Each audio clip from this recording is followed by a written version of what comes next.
Anurima, thank you so much for coming on the show. You know, over the past 7 years, India has risen from number 31 to number 10 on Open Doors World Watch list of the most dangerous places in the world to be a Christian.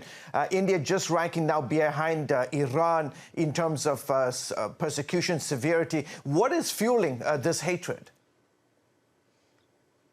In India, we've seen the rise of a national government that is led by a party that is focused on Hindus leading the country and it being a place where Hindus are going to be making decisions and centered in how the country operates. And part of that is many different ways that the government of India has suggested or allowed or not condemned attacks on religious minorities. And so we see that with Muslims in the past year in a number of different ways, and with Christian communities who have been targeted for trying to engage in efforts to convert or to hold even spaces for Christian communities to come together.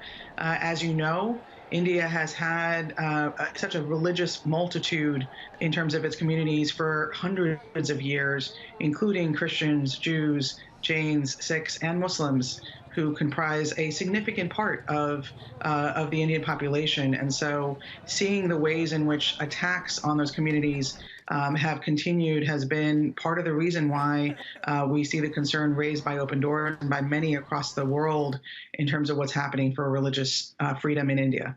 And as you mentioned correctly, it's not just Christians that are the target of these Hindu militant groups. Muslims are also bearing the brunt of the persecution, right?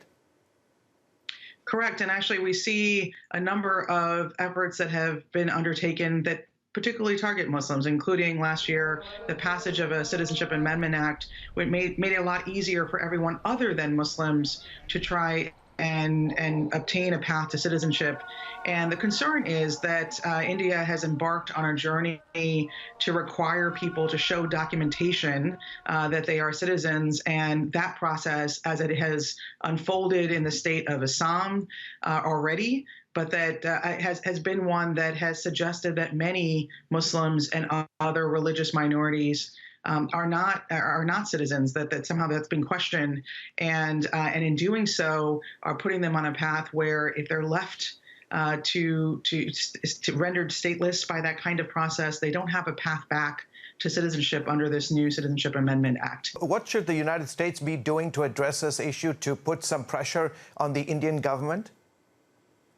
I think the United States should continue to sound the alarm about what we're seeing across India, that we continue to be a voice for holding officials accountable who are engaging in rhetoric and in actions that are targeting religious communities and that are suggesting that those religious communities and members of religious communities are somehow not human or shouldn't be respected or shouldn't have their rights respected. And so I think we should use whatever tools we have to continue to put pressure on India to hold up its long history of being a place where communities across religious backgrounds have come together and been able to live together in peace for so long. And so we need to make sure that India continues that tradition as a secular democracy. All right, terrific. We'll have to leave it there. Thank you so much for coming on the broadcast. Thank you.